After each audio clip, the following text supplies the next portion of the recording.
유 대표님 또 뵙습니다. 뭐, 이게, 아무래도 뭐, 요새 세간의 화두기도 하고, 비트코인이요? 꼭 비트코인만 그런 건 아니잖아요. 요새 뭐 이제 네. 가상자산 이제 뭐, 좀 인기가 많이 커지고 있는데, 네. 좀, 다시 한번 조망을 좀 하면서 얘기를 해보도록 하죠. 그러니까, 우리는 사실 뭐, 실버? 그러면 이제 좀, 나이 드시고, 심장 좀 약하시고, 그러니까 변동성이 크면 뭐 심장이 좀 불안해지고, 그러니까 뭐 이렇게 변동이 큰 자산은 조금 뭐 이런 생각도 하는 분들도 있지만, 네네. 우리가 좀 다른 생각을 해보면, 우리 뭐 저번에 한번 1회 때 한번 얘기를 했지만은, 네.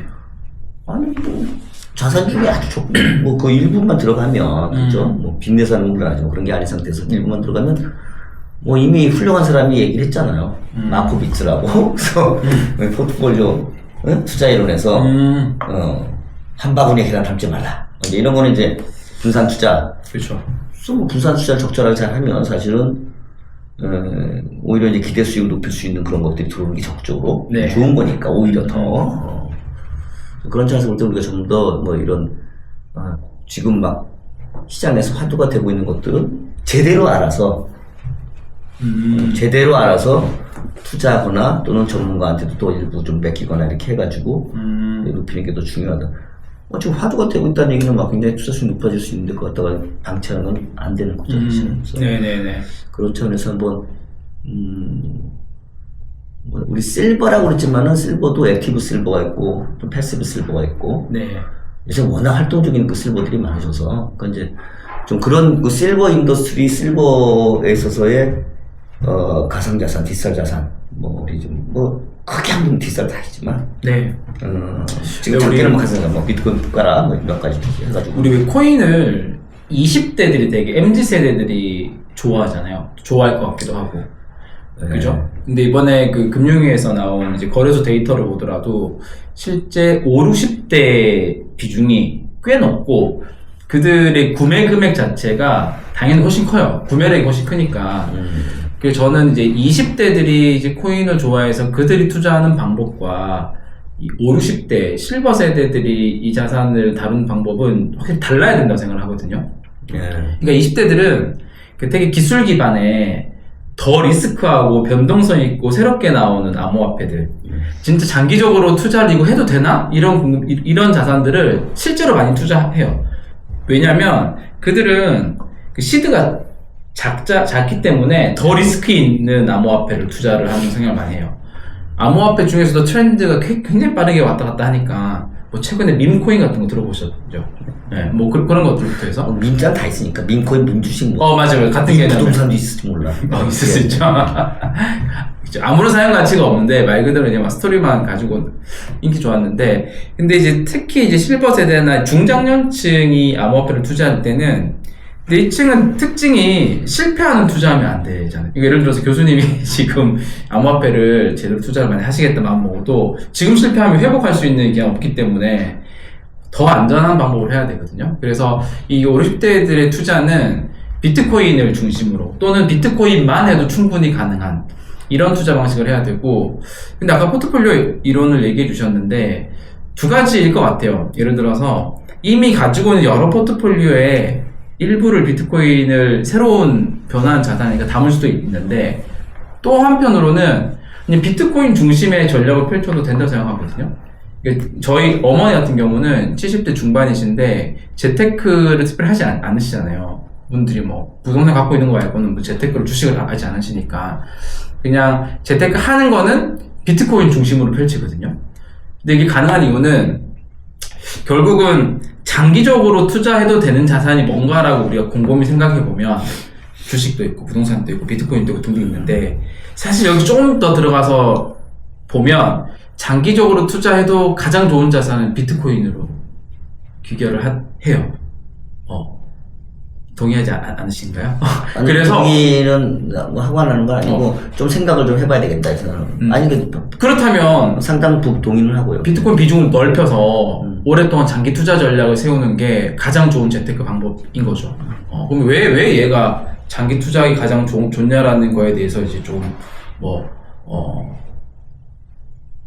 토론을 해봐야겠죠. 하여간 그러니까 이제 좀 이런 부분들은 어쨌든 간에 비트코인에 대해서는 뭐 좀 더 뭐 좀 확증이 본 사람들 일찍부터 투자해갖고 뭐 정말 엄청나게 본 사람도 계시고 그러나 사실 이제 그런 거는 이제 결과적으로 그런 거지 참 초기에 그렇게 하기 쉽지 않잖아요. 쉽지 않죠. 맞아요.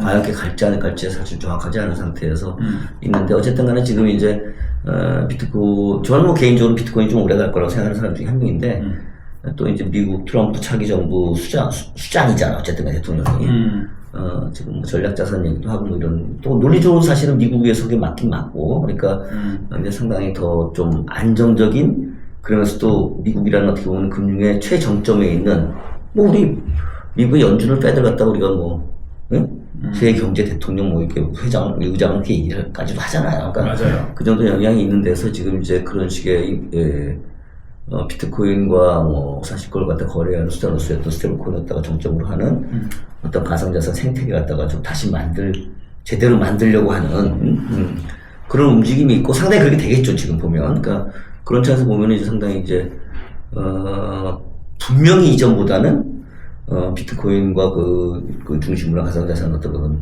시장에 네. 제가 보기에는 이제 트렌드가 전에는 뭐 사람에 따라서는 아니다, 뭐 올라간다, 뭐 이렇게 여러 가지가 있었지만 상당히 이제 우상향으로 갈 수 있는 그런 기반이 됐다. 근데 이제 변동성은 사실 또 이제 가운데 어떤 게 또 있을 수는 있지만 어쨌든 간에 네.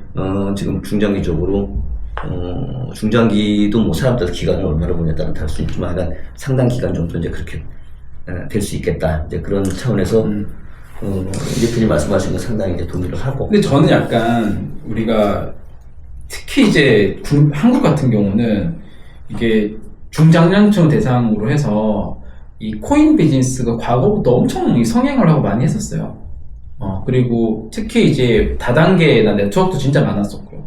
그러니까 이게 되게 착각을 하면 안 되는 게 디지털 자산 시장이 굉장히 유망한 시장이고 미래의 올 트렌드가 맞는데 이미 여기에는 수만여 개의 암호화폐가 있고 보통은 이제 비트코인의 성공 케이스를 가지고 새로운 암호화폐 또 그들이 판매하는 사람들이 자기들이 직접 발행한 암호화폐 또 다양한 어떤 기술을 입혔다라고 하는 이런 여러 가지 포장을 해서 그 코인을 판매하거나 제한을 하거나 이런 것들이 한국에 진짜 많거든요. 그래서 저는 약간 직관적으로 그냥 중장년층이 새로운 코인을 들었다라고 하면 거의 한 70%, 80% 이상은 그런 형태의 진짜 좋지 않은 코인들을 자기 지인한테 들을 가능성이 높긴 하거든요. 그래서 이 시장이 분명히 좋은 건 맞지만 이 안에서 옥석을 가려내는 노력은 이 재테크에 진짜 중요하다. 그렇지 않으면 결국은 이게 손실로 많이 귀결되더라.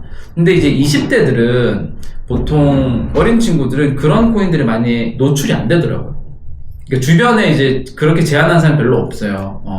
자기들은 이제 온라인이나 해외 이런 이제 여러 가지 자료들 이런 걸 통해서만 접하기 때문에 그래서 그들은 오히려 그런 코인에 접하게 될 가능성이 적은데 특히 이제 중장년층한테는 그런 코인들 접근이 워낙 많이 되기 때문에 오히려 더 조심해 가면서 진짜 좋은 코인 근데 그냥 모르겠으면 비트코인만 하면 되고 이렇게 하는 좀 전략들이 조금 되게 필요하다. 한국 시장은 이렇게 좀 생각을 합니다. 사실은 뭐 지금 이제 비트코인을 중심으로 한 가상자산 이런 것들이 인프라가 아직 좀 확충이 되거나 그런 거는 아직 취약한 게 많잖아요. 제도적 보호를 못 받으니까요. 뭐 국내뿐만 아니라 이제 해외도 마찬가지인데 그게 이제 미국이라는 하여간 어찌됐든 간에 뭐 싫든 좋든 간에 이쪽 그 금융시장 내지는 하여간 이런 자산 운용시장이 어떻게 보면 리더 중에 리더잖아요. 근데 거기가 이렇게 이제 정비한다 하니까 그건 좀 많이 갈 거라는 기대가 있지만 여전히 좀 그런 것들이 아직 좀 가야 될 길이 있으니까 지금 말씀하신 것처럼 뭐 그럴 때는 사실은 좀 하여간 리더군에 속하는 그렇죠. 그런 뭐 주식 같으면 정말 리더 종목들 뭐 이렇게 하는 게 맞다. 이게 좀 너무 올랐으니까 안 싼 거 너무 싼데 이거 뭐 똑같이 올라가면 이것도 저거 한 10배 갈 때 이건 100배 가는 거 아니야? 그래서 이제 보통 이렇게 그 심리적으로 그렇잖아요. 근데 사실 이제 결과적으로 꼭 그렇지 않으니까 그런 부분들은 좀 조심할 뿐이다 이렇게 이해가 되고요. 근데 그 우리 이제 실버 인더스트리에도 그러니까 저는 이제 그냥 실버가 이제 기대 수명이 길어졌잖아 사실은. 그렇죠. 국가적으로 볼 때도 지금 전에 같으면은 뭐 평균 기대 수명 20년, 25년, 그랬다 갑자기 이제 30년, 35년 딱 된 거예요. 20년, 30년이 되면 벌써 50% 는 거예요, 기대 수명이. 응? 그 시점을 보게 되면. 그러면 그쵸. 20에서 30에 50%는 거잖아. 그럼 내가 지금부터 여기 땅에 갖고 앞으로 쓸 돈을 갖다 100 쓴다 가정했으면, 응? 이게 이제 1.5배로 들었으니까 3분의 2를 줄여야 될 거 아니야. 그죠? 매 순간순간 기간당 쓰는 게 금액이 주는 거여서. 국가적으로 굉장히 이제 중요한데, 그걸 또 다른 식으로 얘기하면, 내가 지금 뭐 이렇게 갖고 있는 걸 갖다 쓰는, 게, 어떻게 보면 이제 기간이 늘어나니까, 내가 뭐 계속 늘어나는 뭐 벌금 막 이런 것들이 충분하지 않으면 뭔가 이게 운영도 좀 더 하여간 보수적으로 잘 운영을 하되 그러나 하여간 좀 더 따져갖고 가성비 좋은 운영을 해야 된다. 그러니까 이제 가성비 좋은 거는 뭐 우리 시청자분들도 이제 조금씩 이제 점점 그 민감하시면 아시겠지만 가성비는 결국 딴 게 아니라 좋게 우리가 산식으로 표현하면 주어진 리스크 대비 기대 수익을 높이는 거야. 그죠? 그래서 맞아요. 같은 위험이라면 좀 더 하여간 그 리턴이 좋은 쪽. 그 샤프 레이쇼라고 우리가 보통 뭐 이렇게 그냥 뭐 숫자로 이렇게 얘기를 하는데 어쨌든 간에 다 그걸 지향하잖아요. 우리가 펀드, 기금 모든 게 사실은 지향하는 것 같아. 냉정히 보면 다 샤프 레이쇼거든. 샤프 레이쇼가 높이려고 하는 거.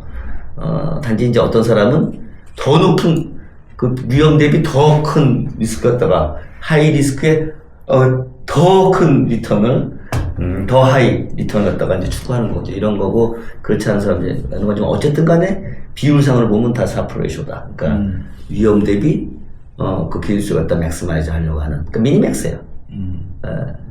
미니 리스크, 맥스 리턴.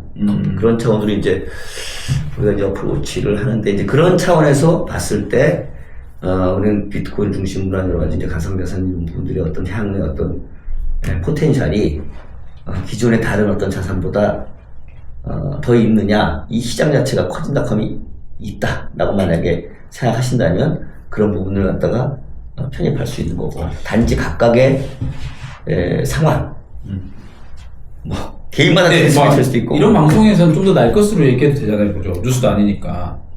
예, 그죠? 예. 예를 들어서 삼성전자가 10년 뒤에 지금보다 더 성장할 것 같으세요? 살아냈으려나? 뭐 그런 말을 확신은 못하죠, 그죠? 예. 될 수도 있고 안 될 수도 있고. 뭐센 말씀 하시네. 옛날에는 그냥 무조건 삼성전자만 갖고도 투자한 사람이 있었어요. 그러니까 박스 내에서 움직이니까 그것만 잘해도 1년에 잘하면 하면 40%씩. 그러면 될 수 있죠.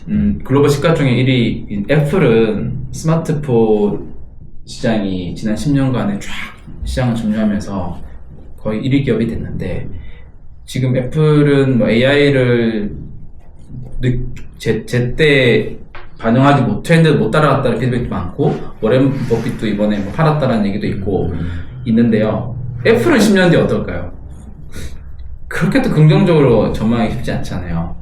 그렇지 않나요? 제 생각으로는. 그러니까 시장 그렇게 생각하거든요. 사람마다 굉장히 다른데, 어떤 사람은, 그러니까 이제, 우리 이 대표님도 이제 그쪽에 좀 도사지구 많이 하시고, 저도 뭐, 전에는 옛날에는 뭐 이제 그런 쪽에 뭐, 직접 투자하거나 많이 하지 않지만, 이제 리서치를 한 사람이니까,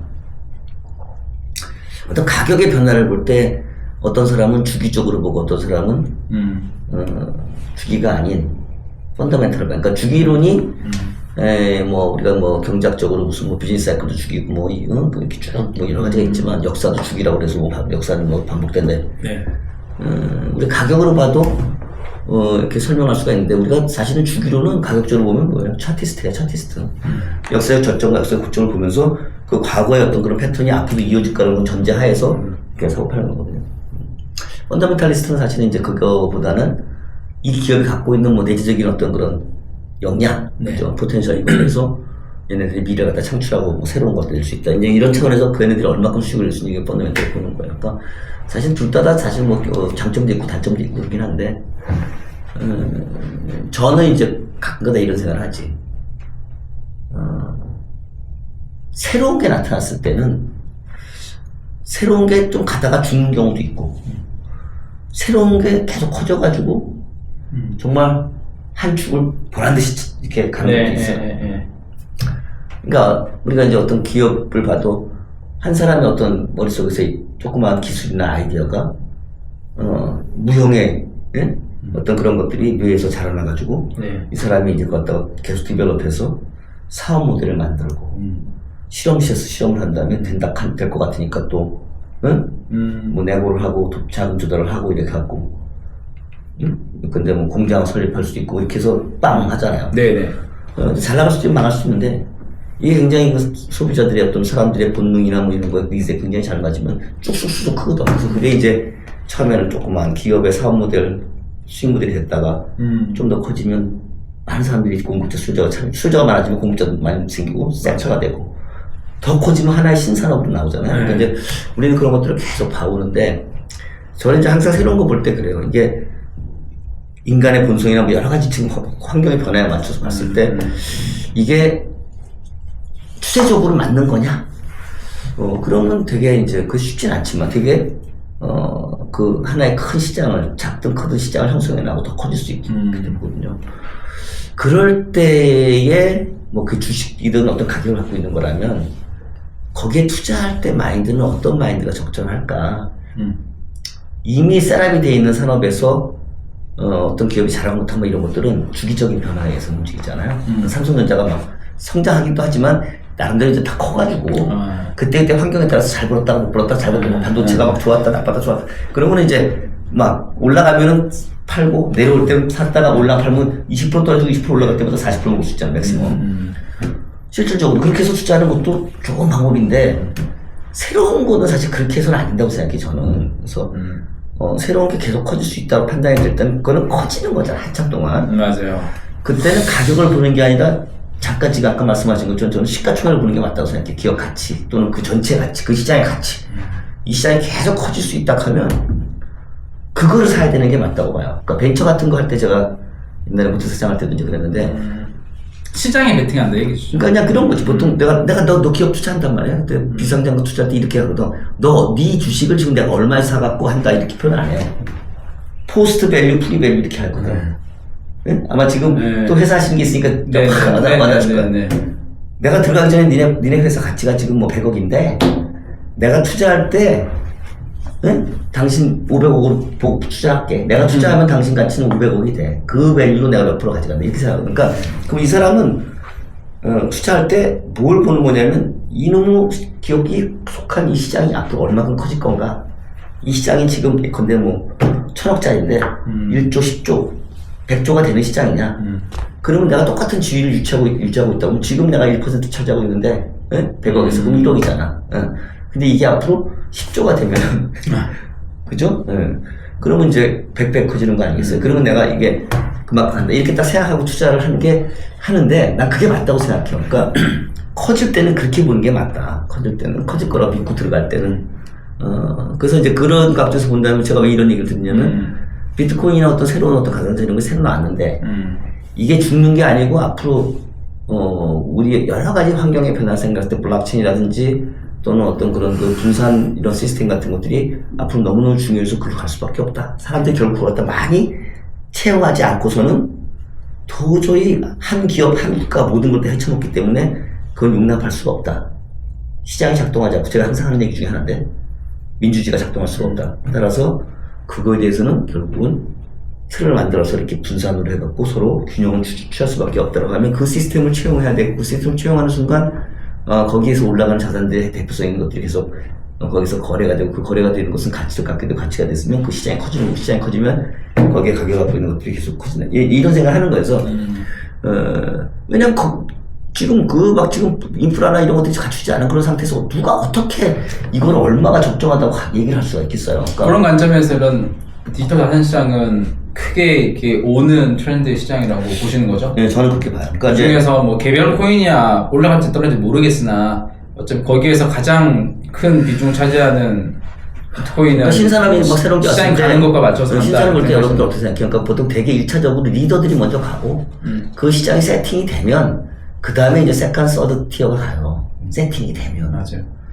근데 세팅이라고 하는 것은 산업적 세팅이지 가격적 세팅을 얘기하는 건 아닙니다. 그러니까 우리가 어떤 사람이 왔다 그러면 주가가 먼저 막 2차가 뛰어. 근데 2차가 안 뛰었어. 그럼 막 2차가 뛰잖아 사실은. 근데 사실은 이제 그거는 온당한 방법은 아니에요. 그러니까 나름대로 레비뉴가 형성이 돼야 돼. 그들이 우선 먹을 수 있는, 먹고 살고 그런 기반이 되고, 시장이 형성이 된 다음에, 그 다음에 이제 아닌 것들이 쫓아가는 것이지, 그냥 가격이 이만큼 올라가는데 얘는 갭이 이만큼 있으니까 얘도 올라가야 돼. 그런 거는 조금 위험한 생각이라고 생각하고요. 근데 어쨌든 간에 그런 식으로 시장은 간다라는 걸. 그래서 제가 좀 말씀드리고 싶었던 거는, 결국 이제 5060 세대들도 장기적으로 투자할 수 지금 그러면은 지금, 지금 60대, 70대인가요? 그런 거지 뭐. 50대, 60대 아니에요? 말하는 거 아니에요? 5060이면은? 그게 태어난 5060일 수도 있고, 5060으로 나이를 얘기한다. 나이. 태어난 거야. 죄송합니다. 이게 나이. 둘 다 쓰니까. 근데 생각해보면은, 돈이요, 그때 조사된 거 보니까 한 달에 한 200만원 정도를 쓰면 은퇴 후에 최소한 200만원 정도는 있어야 된다라고 씀씀이가 그런 이제 기사 나온 걸 봤어요. 설문조사.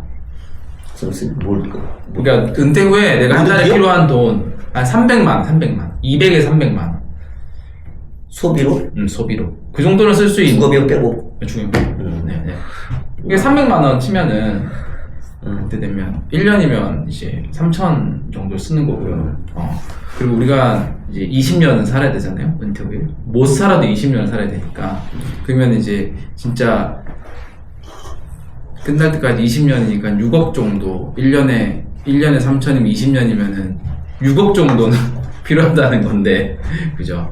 그래서 그 돈을 이제 은퇴 후에 계속 이제 매월 현금흐름을 만들기 쉽지 않아서 그걸 어떻게 이제 우리가 잘 투자를 해서 그 돈을 만들어 갈 것이냐 해서 우리는 결국은 이제 장기 투자할 수 있는 어떤 재테크수단이 필요한 건 맞고요. 거기서 왜 비트코인이라고 저는 얘기하고 싶냐면 아까 이제 뭐 애플이나 삼성을 이제 여쭤본 이유도 이제 하나의 기업이고 결국은 대체 가능하고 그래서 10년 뒤를 잘 장담하기 쉽지 않은 거죠.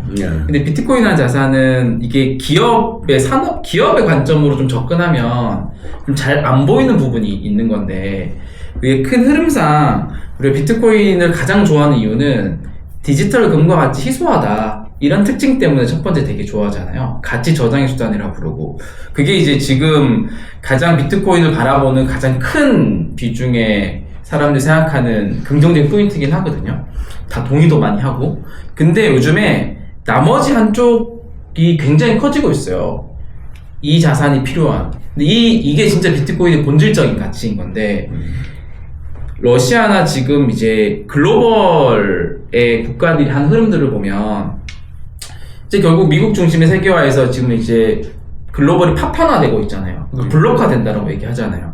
과거에는 이제 달러 중심의 결제 시스템으로 우리는 다 했어요. 그래서 달러가 필요했는데 이게 이제 글로벌이 전쟁도 일어나고 파편화가 되면서 이제 달러 체제에서 빠지기도 하고 빠지기를 이제 서로 준비한 국가도 있고 뭐 러시아가 대표적인 케이스인 건데요.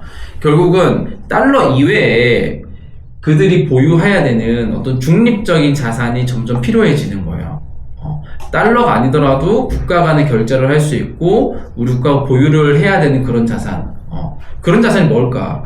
위안화가 되기도 힘든 구조이고 루블이 되기도 힘든 구조이고 그런 상태에서 미국은 미국 나름대로 부채 해결을 위해서 비트코인이 필요하지만 러시아와 같은 이런 브릭스 국가, 러시아 같은 반서방 국가들은 그들 나름의 이유, 달러가 없는 체제에서도 우리는 국가 간의 결제를 할 수 있고 보유할 수 있는 자산이 필요한 것을 비트코인과 같은 중립적인 자산이 필요한 거죠. 왜 그러냐면 어떤 국가나 문화에 종속되지 않은 자산이거든요. 그런 관점에서 글로벌이 약간 파편화되는 것과 맞물려서 비트코인이라는 자산의 중요성이 이런 이제 미국과 같은 국가와 반서방 국가 각각에 다 이 자산의 수요들이 점점 더 중요해지고 있는 상황이 지금의 상황이고 앞으로 점점 더 이게 더 심화될 거다. 그래서 이 자산의 수요가 훨씬 더 커질 수밖에 없는 구조가 될 거다. 국가들에서 필요하니까. 근데 뭐 그런 것들 생각해볼 포인트들이 몇 가지 있는데, 그러니까 또 일부분 사실 또 그 리즈너블한 측면이 있고요. 그러니까 뭐 이미 우리가 봤죠. 우크라이나 러시아 전쟁 났을 때 오히려 이제 뭐 다 죽을 거라고 생각했는데 러시아가 그죠? 스위프트 스타트 시키면 미국 주도의 스위프트 시스템, 은행 결제 통신 시스템을 스타트 시키면 그냥 손 들고 나와서 항복 다 그럴 줄 알았더니 그냥 막 돌아가. 은행 없이도 송금 결제가 다 되니까. 그래서 이제 그런 부분들이 앞으로도 활성화될 거냐? 뭐 활성화될 가능성이 많고, 그 다음에 이제 그 비트코인 가격이 올라가면 올라갈수록 그 시스템을 갖다가 유지시켜야 된다는 열망이 있는 사람들이 늘어나는 거지. 그러니까 이제 그런 부분들이 남대로 그런 시스템에 여러 가지 코스트가 발생하더라도 그걸 유지시킬 가능성이 많다라고 보면 이제 아까 말씀하신 대로 어떻게 보면 이제 뭐 어떤 정치적 색깔이 없는 국가 정치적 색깔이 없는 뭐 이런 통화를 통해 가지고 이제 타협이 잘 안 되면 그런 식으로 해서 이제 거래가 일어나 그런 게 이제 정치적인 입장에서 볼 때 이유가 되고 또 기술적으로도 사실은 근데 은행 시스템을 통하지 않으니까 시간 뭐 빠르게 할 수가 있고 효율적이죠. 효율적으로 될 수가 있는 그런 부분들이 있다라는 것인데 거기에 이제 좀 더 뭐 이것들이 빨리빨리 막 거래될 수 있거나 이런 기술적인 돌파가 이루어지면 저는 이제 인기치 돌파라는 얘기를 많이 쓰는데 그럼 더 이제 사실 가속화될 수가 있다. 맞아요. 그런 측면에서 굉장히 플러스인데 또 한편으로 이제 그런 챌린지가 있잖아요. 요새 뭐 양자 컴퓨팅 때문에 비트코인이 빠졌다가 다시 오르긴 했는데 그 부분은 안 짚고 넘어가야 돼요. 이게 왜냐면 보세요. 양자 컴퓨터가 나오면 비트코인도 위기이긴 하지만 사실은 글로벌 현재 금융 시스템부터 포함해서 모든 테크 시스템이 현재 암호화 체계를 쓰고 있는 모든 시스템이 다 리스크인데 그죠? 근데 양자 컴퓨팅이 어느 정도 개발이 됐다라고 하니 근데 다른 주식은 다 멀쩡한데 비트코인만 흔들리는 거잖아요. 근데 그게 왜 그럴까라고 생각해 보셨어요? 아마도 사람들이 인식 속에는 양자 컴퓨팅이라는 새로운 기술들이 발전하면 그래 모든 암호체계가 다 현존하는 암호체계 다 문제가 될 수 있는데 그래도 금융기관이나 테크 기업들 이런 기업들은 다 대응을 하겠지. 또 그쯤 맞춰서 양자 내성 암호도 있고 하니까 갈아 끼운다든지 해서 다 대비를 하겠지. 그걸 가만두겠어? 이런 믿음이 있으니까 그쪽 주식은 안 떨어지는 거잖아요. 근데 비트코인에 대해서는 오해를 하는 게 비트코인은 그냥 탈중앙이다 보니까 아무도 없이 그냥 가만히 있는 어떤 프로토콜로 생각을 하는 거죠. 근데 여기서 틀렸다는 거죠. 왜냐면 비트코인은 개방형 프로토콜이고 지금도 끊임없이 업그레이드가 되고 있거든요. 합의의 과정이 다른 거죠. 그래서 비트코인은 이미 양자 컴퓨팅이 나왔을 때에 대한 사고 실험이 돼 있는데 만약에요 어떤 전문가들이 이렇게 얘기했어요. 이게 되려면 적어도 10년은 더 있어야 돼. 15년은 더 있어야 돼. 근데 10년이든 15년이든 해킹될 가능성이 존재하면 지금의 가치는 유지할 수 없다라고 보는 거거든요. 그때 하니까 지금 괜찮아. 이게 사실 말이 안 되는 거죠. 적어도 이제 비트코인은 이제 이런 상황이 되더라도 양자 컴퓨팅이 현재 비트코인 암호 체계를 해킹할 수 있는 상황이 되더라도 이 비트코인은 개방형 프로토콜이라서 암호 체계가 업그레이드가 돼서 다시 바뀌어요. 업데이트, 소프트 포크를 해서. 그렇기 때문에 사실 문제가 없어요. 그렇게 접근을 해야지 된다고 생각해요. 양자 컴퓨팅이 아직은 덜 개발돼서 괜찮다. 이거는 아닌 거죠. 저도 이런 부분에 대해서는 좀 더 들여다보긴 해야 되는데, 그거는 약간 사실은 뭐 지금 말씀하신 부분들은, 전체적으로 맞다. 그러니까 이제 생각하고, 왜냐면, 양자 컴퓨팅이라는 기술이지, 누구를 위한 도구는 아니거든. 그냥 그건 하나의 수단이야, 사실은. 그게 뭐, 이렇게 호라이즌탈에 대해서만 예컨대 뭐 해킹의 위험이 있고 이 버티컬한 데서는 해킹의 위험이 없고 그런 거 아니거든. 아니죠. 그러니까 사실은 그건 똑같은 거고 결국 이제 그 누가 어떻게 쓰느냐에 따라 달라지는 건데 단지 이제 버티컬한 건 이때까지 사람이 하는 휴머 시스템이고 이 호라이즌탈은 휴머 시스템이 아닌 시스템이기 때문에 대응력이 약할 거다 하는데 그렇지 않잖아. 사실은 거기에 또 자정적인 대응력이 있는 거고 지금 양자 컴퓨팅도 또 양자 보안이 나와갖고 그걸 또 양자 내성 암호 기술 양자 보안으로 해서 또 이렇게 나온 거니까 그러니까 양자 컴퓨팅이 나온 이유가 뭐냐 모든 기술에 대해서 우리가 그 이유를 알아야 되는데 필요해서 나오는 거예요. 이거 뭘 처리하려고 나온 거고 그러니까 양면에 다 있죠. 또 필요하면 당연히 보안이 나오는 거지. 그 기술 그걸 통해서 새로운 그 산업과 새로운 걸 창출할 수 있는 그런 게 생기는 거니까 그래서 사실 이제 뭐 그런 차원 어프로치를 하면 이거에 대해서는 뭐 어떻게 플렉서블하게 어프로치 할 수 있다라고 그런 생각하면 양자 컴퓨팅 기술이 갑자기 올해 나온 얘기가 아니라 이미 십수년 전부터 계속 나온 얘기이기 때문에 이것에 대한 명확한 그 솔루션과 확신이 없었다면 미국이 비트코인을 ETF 승인을 해서 자본시장에 올리지 않죠. 그러니까 이게 기술이 개발되더라도 기본적으로 반응해서 방어할 수 있는 기본적인 프로토콜이기 때문에 괜찮다. 네, 그까지만. 자, 그리고, 요거 짧게 하고 나서 또 그 다음에 좀 더 짧게 하나 네. 이부터 다시 진행하도록 하죠.